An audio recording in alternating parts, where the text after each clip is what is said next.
Netflix original's Baby, which came out as the most controversial Netflix show ever, would be the right pick for you if you are a great fan of teenage drama.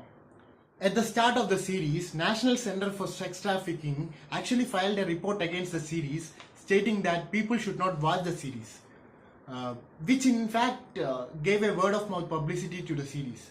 Even though the series is based on Baby Squillo case which happened in Rome, the story of the series is not at all related to the actual happenings. As NCS says, there is nothing in this series which encourages child prostitution. Baby is a series which is wonderfully taken and written, which entirely depicts the serene beauty of Rome. Baby revolves around the story of 5 students who study in a post school in Rome's heartland, and the story reveals us the lifestyle of Italian students, their obsessions, their problems with two self-centered parents, and their desire to enter into a secret life in the dark in order to escape from the stark realities of life. The story is narrated by the lead character Kayara, who is an attractive and athletic girl who wishes to go to America with her best friends Camelia and Fabio. Kayara is a person with lot of secrets. Kayara makes love with her best friend Camelia's brother without saying that to Camelia. Even though Kayara is a friend of the principal's son Fabio, she likes to go out with Ludo, a girl who is infamous and outcast in the school.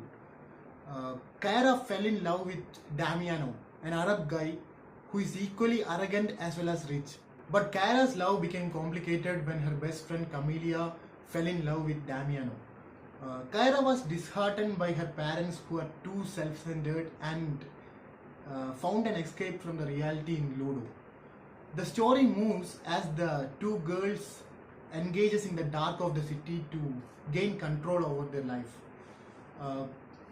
They met Salvador, who is the leader of the prostitution wing in the city.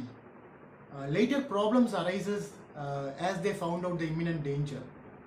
Their escape from the prostitution wing with the help of Damiano forms the climax of the series, which is equally intriguing and engaging. The portrayal of Kayara as a girl with many shades, which went on revealing as the show goes on, was amazing. The novelty in unboxing each and every character with a pinch of surprise was amusing for the viewers. The unconventional use of background music, which was mostly subtle and elevated only in the demanding circumstances, was extraordinary and gave a new experience for the viewers. The show rightly points on to the social media obsession of the youth. Despite the illusion of transparency, the children remain utter mystery for their parents, who are too self-absorbed to understand the children's problems. Baby, a Netflix series from Italy, is excellent in terms of its premises and storytelling. It shows the teenage life from an Italian perspective. It revolves around a bunch of teenagers who lives in an ideal society and their need to enter into a secret life in order to survive the society. For anyone who has a tick in the teenage drama in their genre list, this is the right pick for you for this new year. All the best for Baby. Thank you and signing off.